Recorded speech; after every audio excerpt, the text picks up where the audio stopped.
ఇటీవల దారుణ హత్యకు గురైన ఫారెస్ట్ రేంజర్ శ్రీనివాసరావు ఘటన విషయంలో ఫారెస్టు అధికారులు చర్యలకు ఉపక్రమించారు.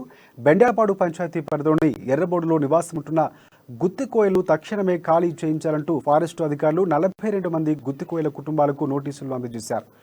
గుత్తికోయ గ్రామాన్ని ప్రశ్నించిన కొత్తగూడెం డిఎఫ్ఓ అయ్యప్ప ఫారెస్టు సిబ్బంది చేనేత గుత్తికోయలకు నోటీసులు అందజేశారు.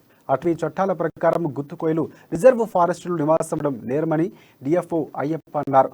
ఇక గుత్తికోయలు దట్టమైన ఫారెస్టులో ఆవాసం ఏర్పాటు చేసుకుని అడవిలో వేటాడటం, చెట్లను నరికి పోడు సాగు చేసుకుంటున్నారని తెలిపారు.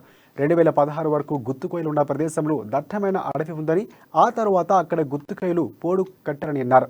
అందుకు సంబంధించిన అన్ని సాక్ష్యాలు కూడా ఉన్నాయని వెల్లడించారు. దానికోసం మనం వేరే బహిష్కరించడానికి వాళ్ళకి ఎలాంటి సహకరిస్తారు, అది కోపంతో జరిగిందా కోపంతో లేకుండా మనకు అనవసరం.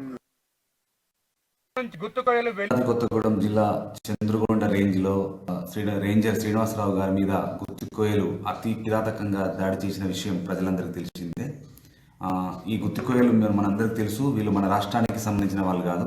ఛత్తీస్గఢ్ నుంచి ఇక్కడికి అక్రమంగా వలస వచ్చి ఇక్కడ మన డీప్ ఇన్సైడ్ ఫారెస్ట్లో, అంటే ఎక్కడైతే పెద్ద మహారణ్యాలు ఉంటాయో అక్కడ దిగబడి అక్కడ విచక్షణ రహితంగా వన్యప్రాణులను వేటాడమే కాకుండా అడవులను ధ్వంసం చేస్తున్నారు.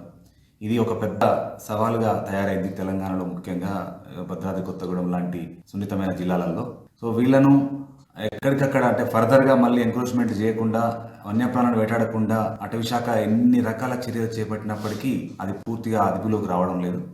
సో ఇప్పుడు ఆ స్థాయిని దాటిపోయి అది వద్దని లేదా అడవులను కాపాడడానికి